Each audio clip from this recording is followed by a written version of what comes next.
وہ اسے اللہ کے حکم اور مخلوق کے فائدے میں صرف کرتا ہے۔ یہاں ایک نقطہ سمجھنا ضروری ہے، صوفی سالک بن کر سفر کرتا ہے، اس کا ہر درجہ اس کی محنت اور ذکر کا نتیجہ ہوتا ہے، مگر قلندر کا فقر عطا ہوتا ہے، محنت سے نہیں اذن الہی سے ملتا ہے، اسی لیے اس کی نگاہ میں وہ تاثیر ہوتی ہے جو صدیوں کی ریاضت کے بعد بھی ہر ایک کو نصیب نہیں ہوتی۔ قلندر کا ایک لمحہ فقیروں سے فقیری سلب کر سکتا ہے، گناہ گار کو ولی بنا سکتا ہے، بادشاہ کو مٹی کر سکتا ہے اور مٹی کو تخت پر بٹھا سکتا ہے۔ فقر کے اس مقام پر قلندر شریعت، طریقت، حقیقت اور معرفت سے آگے بڑھ کر ایک ایسے دائرے میں داخل ہوتا ہے جہاں صرف حکم کن کی گونج سنائی دیتی ہے۔ یہ وہ وادی ہے جہاں ارادے اور نتیجے کے بیچ کوئی فاصلہ نہیں رہتا۔ یہی وجہ ہے کہ فقر کی اصل حقیقت کو سمجھے بغیر قلندر کو سمجھنا ناممکن ہے۔ یہ علم کتابوں سے نہیں، نگاہ سے منتقل ہوتا ہے۔ یہاں تربیت استاد کے الفاظ سے نہیں، اس کی خاموشی سے ہوتی ہے، اور یہی وہ درجہ ہے جہاں صوفی، سالک اور عابد سب رک جاتے ہیں مگر قلندر آگے بڑھتا ہے۔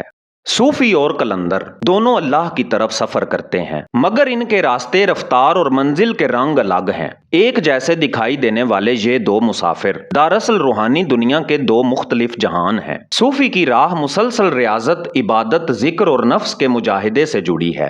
وہ آہستہ آہستہ منازل طے کرتا ہے، شریعت سے طریقت، طریقت سے حقیقت اور پھر معرفت کی وادی میں داخل ہوتا ہے۔ اس کی ترقی تدریجی ہے اور ہر قدم اس کے صبر، ضبط اور مسلسل محنت کا مرہون منت ہے۔ صوفی اپنے حال کو سنوارتا ہے، اپنے باطن کو پاک کرتا ہے اور اس کی محنت کا پھل وقت کے ساتھ ظاہر ہوتا ہے۔ قلندر کی راہ محنت سے کم اور اذن الہی سے زیادہ جڑی ہے۔ یہ وہ بندہ ہے جسے اللہ براہ راست اپنے رازوں کا امین بناتا ہے۔ وہ وقت کی قید سے آزاد، مقام کی سرحدوں سے ماورا ایک نگاہ میں وہ عطا کر دیتا ہے جو صوفی کو برسوں کے مجاہدے میں بھی نہ ملے۔ یوں سمجھیے کہ جیسے صوفی یہ مقام کما کر حاصل کرتا ہے اپنی ریاضتوں سے، مگر قلندر کو یہ مقام عطا کیا جاتا ہے۔ یہی فرق دونوں کی تاثیر میں جھلکتا ہے۔ صوفی روشنی پھیلاتا ہے مگر قلندر روشنی پیدا کر دیتا ہے۔ صوفی باطن کو صاف کرتا ہے مگر قلندر باطن کو بدل دیتا ہے۔ صوفی نصیحت کرتا ہے، قلندر تربیت کرتا ہے۔ صوفی دعا دیتا ہے، قلندر تقدیر بدل دیتا ہے۔ صوفی مرید کو آگے بڑھاتا ہے، قلندر اسے ایک ہی لمحے میں منزل تک پہنچا دیتا ہے اگر اذن ہو۔ یہاں ایک باریک نقطہ ہے، قلندر کے پاس فقیروں سے فقیری سلب کرنے کی طاقت بھی ہوتی ہے۔ یہ طاقت نہ حسد میں، نہ انتقام میں، بلکہ صرف اللہ کے حکم اور مصلحت میں استعمال ہوتی ہے۔ یہ وہ درجہ ہے جہاں اختیار کا امتحان سب سے کڑا ہے، کیونکہ ایک نگاہ میں عروج بھی ہے اور زوال بھی۔ یوں سمجھ لیجئے صوفی ایک محنتی معمار ہے جو اینٹ اینٹ رکھ کر عمارت بناتا ہے۔ قلندر بجلی کی کڑک ہے جو لمحے میں اندھیرے کو مٹا کر منظر ہی بدل دیتی ہے۔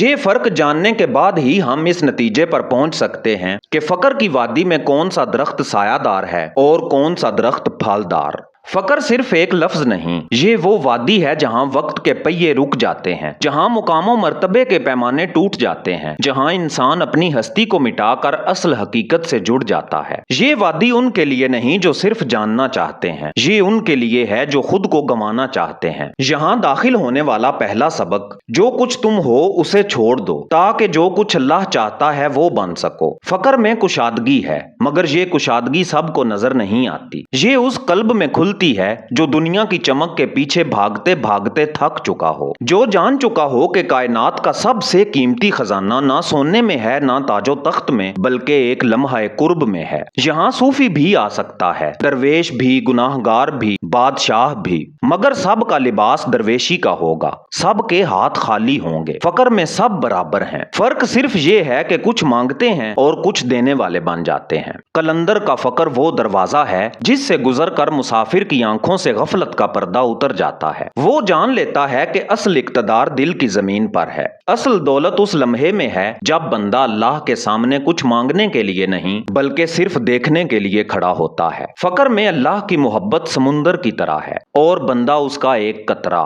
مگر یہ قطرہ جب سمندر میں مل جاتا ہے تو اپنی جداگانہ پہچان کھو کر بھی سب کچھ پا لیتا ہے، پھر وہ قطرہ نہیں رہتا، وہ بھی سمندر بن جاتا ہے۔ یہ وادی صبر کا امتحان بھی ہے اور اختیار کا راز بھی۔ یہاں جو صبر کرے اسے وہ ملتا ہے جس کا کوئی مول نہیں، اور جو اختیار کا صحیح استعمال کرے اس کے ہاتھ میں اللہ اپنی مخلوق کے لیے خیر کے خزانے دے دیتا ہے۔ فقر کی راہ پر چلنے والا جانتا ہے کہ دنیا کا سب سے بڑا نقصان یہ ہے کہ انسان اپنی حقیقت سے غافل ہو جائے، اور سب سے بڑی جیت یہ ہے کہ وہ اپنے رب کو پہچان لے۔ یہاں گفتگو ختم نہیں ہوتی، کیونکہ فقر کی وادی میں کوئی بات مکمل نہیں ہوتی۔ ہر جواب ایک نئے سوال کا دروازہ کھول دیتا ہے، اور ہر سوال مسافر کو اور گہرائی میں لے جاتا ہے۔ ناظرین باوقار، فقر کی راہ ایک سمندر ہے جس کا کنارہ کسی نے نہیں دیکھا۔ یہاں ہر مسافر اپنی پیاس کے حساب سے پیتا ہے، اور جس کی پیاس اللہ ہو اس کے لیے یہ سفر کبھی ختم نہیں ہوتا۔